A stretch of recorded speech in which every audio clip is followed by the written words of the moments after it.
এই মেয়ে এই, জি স্যার। এই বাসায় 3টা আইসক্রিম দিয়ে যাও। স্যার আমরা তো ডেলিভারি ম্যান না, আইসক্রিম বিক্রি করি। স্যার আপনি একটু কষ্ট করে নিচে এসে নিয়ে যান। আরে আমার অনেক জ্বর ঠান্ডা কাশি, তাই নামতে পারছি না, প্লিজ একটু হেল্প করো। স্যার তাহলে আরেকদিন খায়েন সুস্থ হইলে। আসি স্যার। আমার বাসায় দুটো ছোট ছোট বাচ্চা আইসক্রিমের জন্য কান্নাকাটি করছে, এখন আমি যদি যাই তাহলে ওরা কান্নাকাটি করবে। তুমি প্লিজ একটু হেল্প করো না প্লিজ। দাঁড়ান দাঁড়ান আসতেছি। এই যে লন আপনাকে আইসক্রিম লেগ। আইসক্রিম? আমরা তো আইসক্রিম অর্ডার করিনি। তুমি নক না করে হুট করে বাসার মধ্যে ঢুকলে কেন? না না হুট করে আসি নাই তো, বারান্দা দিয়ে একজনে কইলো এবার সে নাকি দুটো পিচ্ছি আইসক্রিমের জন্য কান্নাকাটি করতেছে, আমার নিয়ে আসতে, এই জন্য নিয়ে আসতে। নেন ধরেন। আমাদের দেখে কি বাচ্চা মনে হয়, পিচ্ছি মনে হয় নাকি তোমার কাছে? আপনাদের কথা বলা হয়নি, একজন আমাকে বলছে এই বাসায় সত্যি সত্যি দুটো ছোট্ট পিচ্ছি আছে, ওরা নাকি আইসক্রিমের জন্য পাগল হয়ে গেছে, কান্নাকাটি করতেছে, ওদের জন্য নেন। এই কাপড় কি ব্যাপার কাব্য, তুমি গামছা পেঁচিয়ে রেখেছো কেন মুখে? ও এই যে মাত্র খাওয়া নিলাম তো, এই জন্য আর কি গামছাটা পেয়েছি।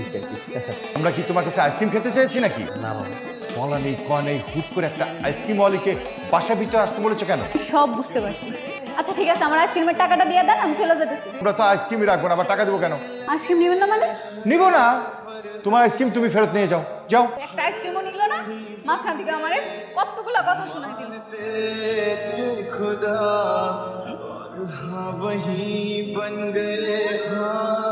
এই ভাই এই, এইখানে একটা ভ্যান দেখছেন, আইসক্রিমের ভ্যান আমার।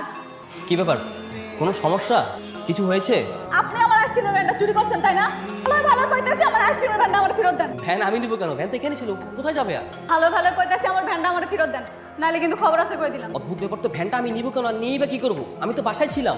বাসায় ছিলেন তার মানে নিশ্চয়ই কারো দিয়ে আমার ভ্যানটা নেওয়া হয়েছেন তাই না? আমি সব বুঝে গেছি আপনার চালাকি। আপনি ভালো ভালো আমার ভ্যানটা ফেরত দেন করে দিতেছি, নালে কিন্তু খবর আছে আপনার। দেখো তুমি শুধু শুধু উল্টাপাল্টা ভাবছো, অনেস্টলি বলছি সত্যি আমি কিছু জানি না। আমার ভ্যানটা এখানে ছিল। কি হয়েছে রে? ভ্যানটা গেল কই?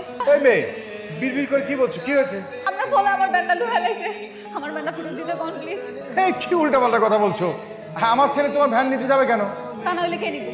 আমার ভ্যানটা ঠিক এই জায়গায় ছিল, উনি আমার আইসক্রিমের জন্য ডাক দিছে, আমি ভ্যানটা এখানে রাইখা আইসক্রিমগুলো নিয়ে ভিতরে ঢুকলাম। আপনারা তো আইসক্রিম নিলেনই না, উল্টা দেখে আমার ভ্যানটা নাই। আমি ভালো ভালো করতেছি, আপনারা আমার ভ্যানটা ফেরত দিয়ে দেন। তোমাদের মতো মেয়েদের নাটক আমি খুব ভালো করেই জানি। একটা কাহিনী বানিয়ে এখন টাকা ইনকাম করার ধান্দায় নেমেছো তাই না? আমার সাথে এরকম নয় ছয় করতে পারবে না, যাও এখান থেকে, যাও। এটা না আমাকে হেল্প করতে গিয়ে ওর আজকের ভ্যানটা হারিয়েছে, হেল্প করি প্লিজ, একটু খুঁজে দেখি। মায়া লাগছে তোমার নাম এটার জন্য? হ্যাঁ, এসো ভেতরে এসো।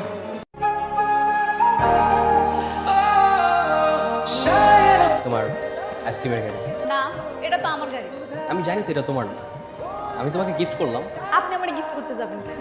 আর আপনি গিফট করলে আমি নিবই বা কেন? সেদিন তো আমার জন্যই তোমার আইসক্রিমের গাড়িটা চুরি হলো তাই না? আমি যদি তোমাকে উপরে না রাখতাম, তুমি যদি উপরে না যেতে, তাহলে তো চুরি হতো না। না ওইখানে তো শুধু আপনার দোষ ছিল না, আমারও দোষ আছে। ওই দিন যদি আমি গাড়িটা তালা দিয়ে দিতাম তাহলে কি গাড়িটা চুরি হয়ে যেত? কোন আপনি? একটা ব্যাপার খেয়াল করে দেখি, শুরু থেকেই আমরা দুজনে কিন্তু একসাথে দোষী, আর এই জন্যই কিন্তু আমাদের প্রেমটা ভালো হলো। প্রেম মানে? বন্ধুত্ব আর কি, বন্ধুত্ব। আমি ওই গাড়ি নিতে পারবো না। কেন? ঠিক আছে যে আপনার গাড়ি আমি নিবো। ওই যে বললাম না আমরা ফ্রেন্ড, তো ফ্রেন্ডকে তো গিফট করতেই পারে। আচ্ছা ঠিক আছে, আমি আপনার গাড়িটা নিতে পারি, শর্ত আছে। কি শর্ত বলো? এই মুহূর্তে যেহেতু আমার গাড়িটা খুব দরকার, সেহেতু আমি গাড়িটা নিতেছি, কিন্তু আমি আপনার প্রত্যেকদিন 200 টাকা করে দিয়া আপনার গাড়ির টাকাটা পরিশোধ করে দিন, ঠিক আছে? এই শর্তে আমি রাজি, অন্তত এই শর্তের বাহানো হলেও প্রতিদিন তোমার সঙ্গে আমার দেখা হবে। হ্যাঁ কি বলেন বুঝি নাই। এত বুঝতে হবে না তোমাকে। আসসালামু আলাইকুম আঙ্কেল, ভালো আছেন? তুমি এখানে কি চাও? এই তো টাকা দিতে আসছি। কিসের টাকা? 200 টাকা। কিসের 200 টাকা সেটা বলবে তো? ওই দিন আমার ভ্যানটা চুরি হয়ে গেল না, আপনার ছেলে তো আমার একটা নতুন ভ্যান কিনা দিছে। আমি ওনারে বলেছি প্রত্যেকদিন 200 টাকা করে ওনার কাছে জমা দিয়ে সব টাকা পরিশোধ করে দিব না। আমার ছেলে তোমাকে ভ্যান কিনে দিয়েছে? এই কাব্য, কাব্য, তুমি কেন আবার কেন আসছো? কেন? আমি আপনারা কালকে বললাম না যে আপনার 200 টাকা করে দিব জমা। তাহলে এই ব্যবসা করছো না? হুম, না বাবা, কোনো বিজনেস না তো, ওই আমার জন্য গতকাল ওর আইসক্রিমের গাড়িটা চুরি হয়ে গেছিল না, তাই আমি ওকে নতুন একটা গাড়ি গিফট করেছি। একটা চাকরি জোগাড় করতে পারছো না? তোমার একটা চাকরি নেই, অথচ তুমি এই রাস্তার মেয়েকে গাড়ি গিফট করেছো। কার টাকায়? আমার টাকায় নিশ্চয়। বাপের টাকায় ফুটানি করো। এমে তুমি দাঁড়িয়ে আছো কেন? তুমি এখানে দাঁড়িয়ে আছো কেন? যাও। চিনা নাই জানা নাই, এই পোলাটা তোর এই গাড়িটা কিনে দিল, মনটা অনেক নরম পোলা। হ্যাঁ মা, পোলাটা অনেক ভালো। তোরে কি পছন্দ করে? কি যে কও না মা, ওরা তো অনেক বড় হয়, আমার পছন্দ করবো, তবে আমার লগে বন্ধু পাতাইছে। শুধু বন্ধু।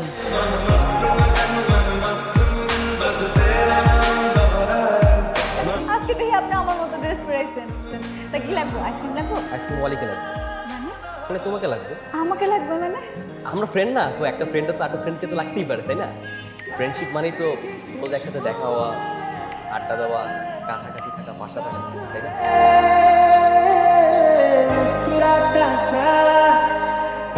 আচ্ছা, আমি তোমাকে একটা কথা বলতে চাই। বলেন।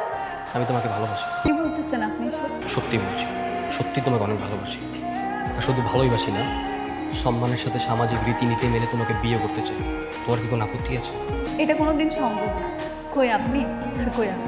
দেখো, তোমার আর আমার দুজনের যদি সম্মতি থাকে, এই পৃথিবী সৃষ্ট ব্যবধানের বেড়াজাল কোনো কিছুই করতে পারবে না। তুমি একবার রাজি হয়ে যাও। তুমি যদি একবার বলো তুমি রাজি, আমি আজকে আমার বাড়িতে কথা বলবো। আমি ঠিকই জানি আপনার আব্বা আম্মা জীবন আমার মাইনে নেবে। দেখো, বাড়িতে মানবে কি মানবে না সেটা পরের ব্যাপার। তুমি এখন বলো তুমি রাজি কি না।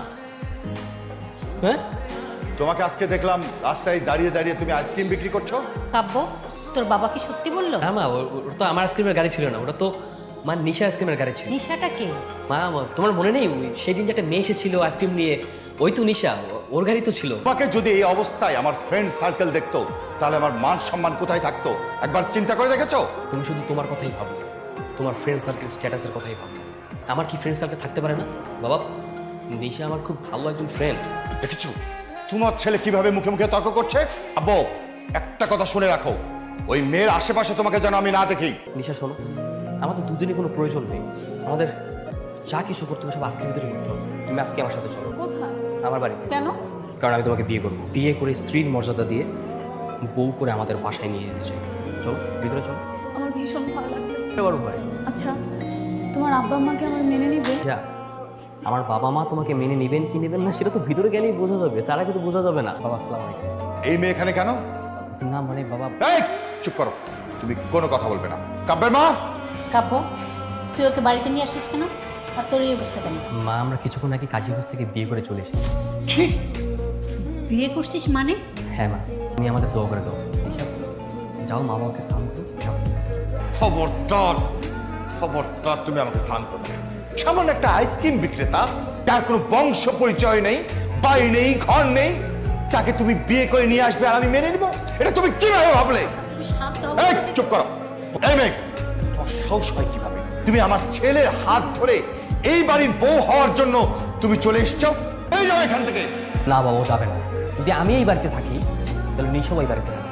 নিশাকে যদি এই বাড়ি থেকে চলে যেতেই হয় তাহলে আমিও থাকবো না, আমিও চলবো। কারণ যেই বাড়িতে নিশার অধিকার নেই সেই বাড়িটা আমার অধিকার। কাব্য! কি হয়েছে, তোমরা ফিরে আইসো কেন? মা, এই সমাজের ধনী গরিবের ব্যবধানের বেড়াজালে আমার আর নিশার সংসার আমার বাড়িতে হবে না। তাইলে কি তুমি আমার মাইয়ারে রাখা যাইবা, নিবা না? না না মা, আমি নিশাকে রাখতে আসিনি, আমি নিশার সঙ্গে থাকতে এসেছি।